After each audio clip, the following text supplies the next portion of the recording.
মাসিক রাশিফল জুন মাস 2025। মেষ রাশি সম্পর্কে আজকে বলবো। মেষ রাশি সম্পর্কে তুলে ধরবো যে নবগ্রহ কীরকম অবস্থায় রয়েছে এবং নবগ্রহ কী ফল দেবে। স্বাস্থ্য, শিক্ষা, প্রেম, ভালোবাসা, দাম্পত্য জীবন, কর্ম, ভাগ্য কেমন থাকবে এই জুন মাস, এই সমস্ত কিছু তুলে ধরবো। এমন কি উপাচার করতে হবে এই মাসে যাতে এই মাসটা সঠিকভাবে ভালো মতন করে চলে, এগুলোও তুলে ধরবো। তো যাই হোক, অনুষ্ঠানটি শুরু করার আগে সমস্ত দর্শক বন্ধুদের নমস্কার জানাচ্ছি এবং তার সাথে বলবো যারা বহুদিন ধরে আমাদের অনুষ্ঠান দেখছেন এখনও পর্যন্ত সাবস্ক্রাইব করেননি, অবশ্যই সাবস্ক্রাইব করবেন। বহু ভিডিও এই মেষ রাশি সম্পর্কিত আমাদের চ্যানেলে আপলোড দেওয়া হবে। যারা জ্যোতিষী সংক্রান্ত বিষয়কে ভালোবাসেন, গুরুত্ব দেন, ইন্টারেস্টেড, আশা করছি তারা অবশ্যই উপকৃত হবেন। তবে আমি কোনো রকমভাবে কোনো দর্শক বন্ধুকে বিভ্রান্তের মধ্যে রাখতে চাই না। এটা গ্রহদের গোচরের উপরই আলোচনা করা হচ্ছে, কারো কোনো রকম ব্যক্তিগত কুষ্টি ধরে আলোচনা নয়। আর এর ফল আপনারা চন্দ্র রাশি অনুসারে কিংবা নাম রাশি অনুসারে দেখতে পারেন। বিগত দিনে অনেকগুলো পরিবর্তন হয়ে গেল। রাহু কেতুর পরিবর্তন হলো, দেবগুরু বৃহস্পতির পরিবর্তন হলো, বড় বড় সব পরিবর্তন। তো এই মাসের শুরুতেই যেমন শুক্রের পরিবর্তন হয়ে গেল, শুক্রদেব পরিবর্তন করলো, রাশি পরিবর্তন। আর এই মাসে আবার পরিবর্তন হচ্ছে, সেটা হচ্ছে জুন মাসের 6 তারিখে। জুন মাসের 6 তারিখে বুধের পরিবর্তন হয়ে যাবে রাশি। বুধ অবস্থান করবে সাধারণ রাশি মিথুন রাশিতে। বুধের সাধারণ রাশি মিথুন রাশি, আর মূল ত্রিকোণ রাশি হচ্ছে কন্যা রাশি। তো বুধের এই মিথুন রাশিতে প্রবেশ 6 তারিখে। আবার 7 তারিখে মঙ্গলের রাশি পরিবর্তন হবে, সিংহ রাশিতে মঙ্গল প্রবেশ করবে। তারপরে 15ই জুন সূর্য রাশি পরিবর্তন করবে। তো এগুলো পরিবর্তন থাকছে। তো মেষ রাশির ক্ষেত্রে গ্রহদের অবস্থান মাসের শুরুতে এই রকম থাকছে। রাশির উপর অবস্থান করছে শুক্র, দ্বিতীয় ঘর যেটা হচ্ছে বৃষ রাশি, এই ঘরে আবার সূর্য বুধের জুতি। মিথুন রাশিতে দেবগুরু বৃহস্পতি অবস্থান করছে। কর্কট রাশিতে রাশির অধিপতি মঙ্গল অবস্থান করছে, নীচ অবস্থায় রয়েছে অশ্লেষা নক্ষত্রে। সিংহ রাশিতে কেতু অবস্থান করছে উত্তরা ফাল্গুনী নক্ষত্রে। কুম্ভ রাশিতে রাহু অবস্থান করছে পূর্বা ভাদ্রপদ নক্ষত্রে। মীন রাশিতে শনি অবস্থান করছে, শনি অবস্থান করছে নিজের নক্ষত্র উত্তরা ভাদ্রপদ। আর শুক্রের তো পরিবর্তন হয়ে গেল, শুক্রদেব তো রাশির উপর অবস্থান করছে, এবার অশ্বিনী নক্ষত্রে চলে আসলো শুক্র এই মেষ রাশিতে। এই রকম গ্রহদের অবস্থান হচ্ছে এই জুন মাসে মেষ রাশির ক্ষেত্রে। এবার মেষ রাশির কিন্তু শনির 7.5 প্রথম চরণ চলছে। তো 7.5 চললে এমনি মানসিক অশান্তি তো থাকবেই, এটা তো স্বাভাবিক। এখন শনির 7.5, শনি মেষ রাশির ক্ষেত্রে কর্মের ঘর এবং লাভের ঘরের অধিপতি হয়ে দ্বাদশ ঘরে অবস্থান করছে।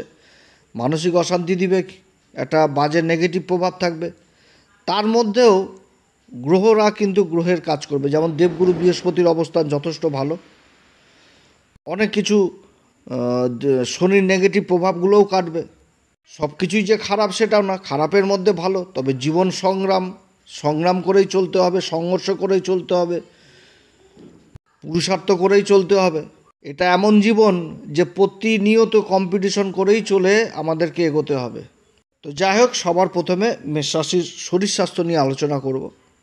শরীর স্বাস্থ্য নিয়ে যদি সবার প্রথম বলি, তাহলে রাশির উপর তো শুক্র অবস্থান করছে, শুক্রদেব রাশির উপরে অবস্থান করছে এবং শুক্র হচ্ছে এই মেষ রাশির ক্ষেত্রে দ্বিতীয় ঘরের অধিপতি আর সপ্তম ঘরের অধিপতি। দ্বিতীয় ঘর থেকে খাওয়া দাওয়ার বিচার করা হয়।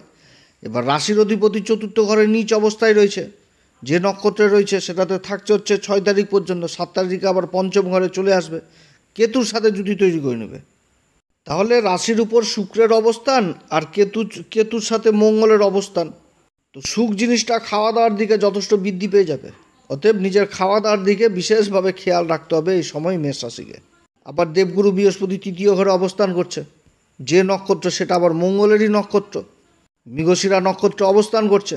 তারপরে 13 তারিখের পর আবার নক্ষত্র পরিবর্তন হবে। তো খাওয়া দাওয়ার দিকে বিশেষভাবে খেয়াল রাখতে হবে, না তো কিন্তু চেহারাতে একটা পরিবর্তন আসবে। সেটা হচ্ছে কি মোটাপা পরিবর্তন।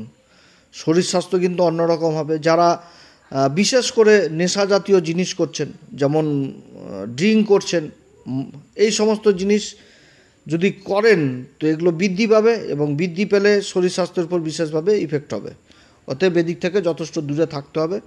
তবে যত শুক্র থাকছে এখানটাতে, তো শুক্রের পরিবর্তনে কিন্তু সুখ জিনিসটা যথেষ্ট বৃদ্ধি পাবে। খাওয়া দাওয়ার দিকে যথেষ্ট খেয়াল রাখতে হবে।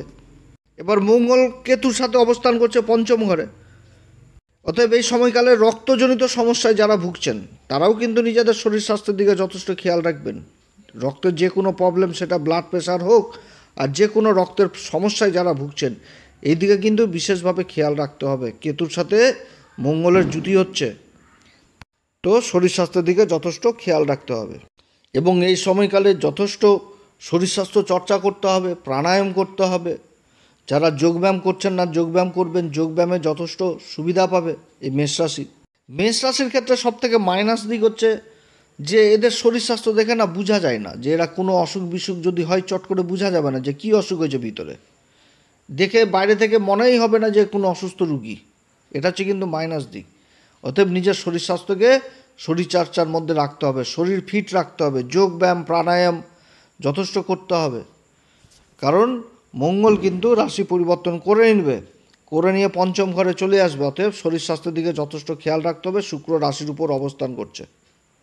মেষ রাশির ক্ষেত্রে যদি শিক্ষার দিকটা তুলে ধরি, তো শিক্ষার ঘরটা হচ্ছে কি পঞ্চম ঘর। পঞ্চম ঘরের অধিপতি হচ্ছে সূর্য, সিংহ রাশি। তো সূর্য অবস্থান করছে বুধের সাথে 6 তারিখ পর্যন্ত। বুধ 6 তারিখ পর্যন্ত থাকবে, বুধ আবার রাশি পরিবর্তন করে নেবে। তারপরে আবার সূর্যও কিন্তু রাশি পরিবর্তন করবে 15 তারিখে। এবং মঙ্গল রাশির অধিপতি 7 তারিখ আবার রাশি পরিবর্তন করে চলে আসছে হচ্ছে একদম পঞ্চম ঘরে, শিক্ষার ঘরে। আর কেতু আগে থেকে অবস্থান করছে উত্তরা ফাল্গুনী নক্ষত্রে এই পঞ্চম ঘরে। এই মাসে মানে প্রবল সম্ভাবনা থাকছে শিক্ষাক্ষেত্রে পরিবর্তন হওয়ার, যে কোনো ক্ষেত্রে শিক্ষার দিক থেকে পরিবর্তন হয়ে যাওয়া। যে কোনো একটা ভালো টিউশনের ভালো শিক্ষকের খোঁজ হয়ে গেল, কোনো ভালো গুরুর সন্ধান হয়ে গেল, ভালো একটা কোচিং সেন্টারের সন্ধান হয়ে গেল, বা স্কুল কলেজ পরিবর্তন হয়ে গেল, এরকম কিন্তু হওয়ার প্রবল সম্ভাবনা থাকছে। এবং শিক্ষার দিকে কিন্তু একটা জেদ উঠে চলে আসবে। জেদ বলতে যে আমি ওই শিক্ষককে পরিবর্তন করব তো করবো, আমার ওখানে ভালো লাগছে না, আমার ওখানেই চাই, এরকম জেদও উঠে আসবে। অতএব শিক্ষার জায়গাটা এখানটাতে এরকমই দেখা দেবে যে পরিবর্তন হবে, আবার হবে সেটাও না, যে শিক্ষা হবে না সেটাও না, কিন্তু পরিবর্তন যোগটা দেখা দিচ্ছে। মেষ রাশির ক্ষেত্রে প্রেম ভালোবাসার জায়গাটা, এই জায়গাটাও কিন্তু যথেষ্ট ভালো নয় এই মাসে। কারণ মঙ্গল আর কেতুর জুতি তৈরি হচ্ছে 7 তারিখে, এবং 7 তারিখের আগে পর্যন্ত তো কেতু তো পঞ্চম ঘরে থাকছে। তো পঞ্চম ঘরে যখন থাকছে, আর পঞ্চম ঘরের অধিপতি সূর্য বুধের সাথে জুতি তৈরি করছে 6 তারিখ পর্যন্ত, এই জায়গাটা কিছুটা নর্মাল থাকলো, তারপরেও কিন্তু পরিবেশটা অতটা ভালো হবে না। নিজেদের বিপরীত পরিস্থিতি তৈরি হবে। ওর কথা রাখতে যাবে, একটা ব্রেকআপের মতন সম্ভাবনা তৈরি হয়ে যাবে। নিজের কথাকে জেদ হওয়া, তারপরে ইগো জিনিসটা চলে আসা, অহংকার, বাকবিতণ্ডায় জড়িত হয়ে যাওয়া, এগুলো কিন্তু তৈরি হবে। অতএব এদিক থেকে যথেষ্ট সাবধান। তবে প্রেম ভালোবাসা যে শুধু বন্ধু বান্ধবদের সাথে হবে সেটাও না। পিতামাতার উপরে তো প্রেম ভালোবাসার জায়গা নাই, তো পিতামাতারাও কিন্তু অতটা ভালো পরিবেশ দেখাচ্ছে না। সন্তানের জেদ রক্ষা করতে করতে জীবন শেষ, এরকম কিন্তু হবে যে সন্তানদের প্রচণ্ড জেদ হয়ে যাবে। প্রেম ভালোবাসার জায়গাটাতে জেদ জিনিসটা প্রকাশ পাবে, যে আমাকে এই জিনিস করে দিতে হবে, আমার ওটা প্রয়োজন, এগুলো কিন্তু বেশি উঠে আসছে। মেষ রাশির ক্ষেত্রে দাম্পত্য জীবন, বিবাহিত জীবনের যদি জায়গাটা দেখি, তো দাম্পত্য ঘরে দৃষ্টি পড়ছে হচ্ছে দেবগুরু বৃহস্পতির দৃষ্টি পড়ছে, এবং তার সাথে আবার রাহুরও দৃষ্টি থাকছে। তবে রাহুর উপর আবার দেবগুরু বৃহস্পতির দৃষ্টি থাকছে, এবং সপ্তম ঘরের অধিপতি শুক্র রাশির উপর অবস্থান করছে। বিবাহিত জীবনে যারা বর্তমানে রয়েছেন তাদের জন্য যথেষ্ট ভালো সময়। একটা থাকা, খাওয়া দাওয়া, ঘোরাঘুরি, আনন্দ ফুর্তি সব কিছুই ভালো থাকবে। এদিক থেকে কিন্তু যথেষ্ট ভালো। যারা নবদম্পতি বা বিবাহিত জীবন যারা পালন করে যাচ্ছেন তাদের জন্য যথেষ্ট ভালো। কিন্তু যারা আবার দ্বিতীয় ম্যারেজের জন্য চেষ্টা করছেন তাদের জন্যও যথেষ্ট ভালো। দ্বিতীয় ম্যারেজ হওয়ারও সম্বন্ধ আসা চালু হবে। আবার যারা বিবাহ বিচ্ছেদ মামলায় ভুগছেন তাদের জন্যও যথেষ্ট ভালো। বিবাহ বিচ্ছেদে যারা মামলায় ভুগছেন তাদেরও বিবাহ বিচ্ছেদ মামলার একটা পরিণতি হবে। এই জায়গাটা কিন্তু এরকমভাবে দেখা যাচ্ছে। মেষ রাশির ক্ষেত্রে যদি কর্মভাগ্য নিয়ে আলোচনা করি, তো কর্মের জায়গাটা হচ্ছে দশম ঘর, যেটা হচ্ছে মকর রাশি, যার অধিপতি শনি লাভের ঘরের অধিপতি শনি অবস্থান করছে দ্বাদশ ঘরে, তার দৃষ্টি, শনির দৃষ্টি থাকছে ভাগ্যের ঘরে, দ্বাদশ ঘর থেকে ভাগ্যের ঘর। আবার দেবগুরু বৃহস্পতি, সেও নিজের ঘরকে দেখছে, এই ভাগ্যের ঘর যেটা হচ্ছে ধনু রাশি। আর লাভের ঘরে রাহু অবস্থান করছে, তো রাহু তো লাভ তো দিতেই হবে, পূর্বা ভাদ্রপদ নক্ষত্র অবস্থান করছে রাহু, আর এদিকে দেবগুরু বৃহস্পতি অবস্থান করছে যোগাযোগের ঘরে, তার দৃষ্টি পড়ছে নিজের ঘরে যেটা হচ্ছে ভাগ্যের ঘর। আর শনি দ্বাদশ ঘরে অবস্থান করছে, সংঘর্ষ থাকছে, সংঘর্ষ থাকবে, পুরুষার্থ থাকবে, অবশ্যই থাকবে, কিন্তু কর্মক্ষেত্রে অর্থ লাভও হবে। কর্মটা না হয়, যে কর্মটা দেশের মাটিতে থেকে হতো সেই কর্মটা না হয় বিদেশে হবে, যে আর একটু এগিয়ে যে সেই কর্মটা হচ্ছে, কিন্তু কর্ম হবে, লাভও হবে, সংঘর্ষ হবে এবং ফল যথেষ্ট ভালো পাবে। তবে বিদেশ সংক্রান্ত কাজগুলো যথেষ্ট ভালো হবে, বিদেশ সংক্রান্ত কাজগুলো যথেষ্ট ভালো হবে। যারা বিদেশে যাওয়ার চেষ্টা করছেন তাদের কাজগুলো হবে, বা যারা বিদেশে রয়েছেন তাদের কর্মলাভের সম্ভাবনা থাকছে। ভাগ্যের ঘরের অধিপতি স্বয়ং হচ্ছে দেবগুরু বৃহস্পতি, তার দৃষ্টি পড়ছে যোগাযোগের ঘরে, দেবগুরু বৃহস্পতি অবস্থান করছে। তো গ্রহ যখন নিজের ঘরকে দেখে, তো সেই ঘরের ফলে তো বৃদ্ধি করে দিবে। এবার দেবগুরু বৃহস্পতির দৃষ্টি পড়ছে, নিজের ঘরকে দেখছে, দেবগুরু বৃহস্পতির রাশিতে আবার শনি অবস্থান করছে, শনিরও দৃষ্টি থাকছে। এবং সপ্তম ঘর যেটা হচ্ছে রোজগারের আয় ইনকাম, ব্যবসা বাণিজ্যের ঘর, এই ঘরে দেবগুরু বৃহস্পতির দৃষ্টি পড়ছে, সেরকম আবার রাহুর দৃষ্টি পড়ছে লাভের ঘর থেকে। তো ব্যবসা বাণিজ্য বলেন আর যেই কাজই বলুন, সেই কাজে যথেষ্ট উন্নতির যোগ রয়েছে। এই মেষ রাশির বিশেষ করে খাবারের কাজের সাথে যারা যুক্ত রয়েছেন, ক্যাটারিংয়ের কাজ, তারপরে রেস্টুরেন্ট, হোটেল ব্যবসার কাজ, কোনো খাবারের প্রোডাক্টের কাজ, এই সমস্ত কাজে যারা যুক্ত রয়েছেন যথেষ্ট ভালো। ভূমি সংক্রান্ত কাজগুলো যথেষ্ট ভালো হবে, কাগজপত্রের কাজগুলো যথেষ্ট ভালো হবে, যে কোনো ডকুমেন্টেন্সির কাজ যথেষ্ট ভালো হবে। তারপরে স্ত্রীবর্গীয় সম্পর্কিত ব্যবসার সাথে যারা যুক্ত রয়েছে, যেমন কসমেটিকের ব্যবসা, অলংকারের ব্যবসা, যেগুলো প্রসাধনী ব্যবসাগুলো হয়, সেই কাজগুলো যথেষ্ট ভালো হবে। মোট কথা, আয় ইনকামের রাস্তা যেরকম থাকছে, সংঘর্ষ সেরকম থাকছে, এবং ইনকাম প্রফিট যথেষ্ট ভালোই থাকছে। এবং তার সাথে আবার ব্যয় জিনিসটাও থাকছে, এটা কিন্তু ভুললে চলবে না, কারণ শনি কিন্তু দ্বাদশপতি, কর্ম লাভ তার অধিপতি দ্বাদশে গেছে, অতএব এখানটাতে খরচ জিনিসটাও বেশি বুঝাচ্ছে। এই মাসে কোন উপাচার করবে এই মেষ রাশি? প্রত্যেকদিন হনুমান চল্লিশা, বজ্রংবাণ, শ্রীরাম সীতার প্রণাম মন্ত্র সহকারে পাঠ করবেন। সূর্যদেবকে অবশ্যই অর্ঘ্য দিবেন।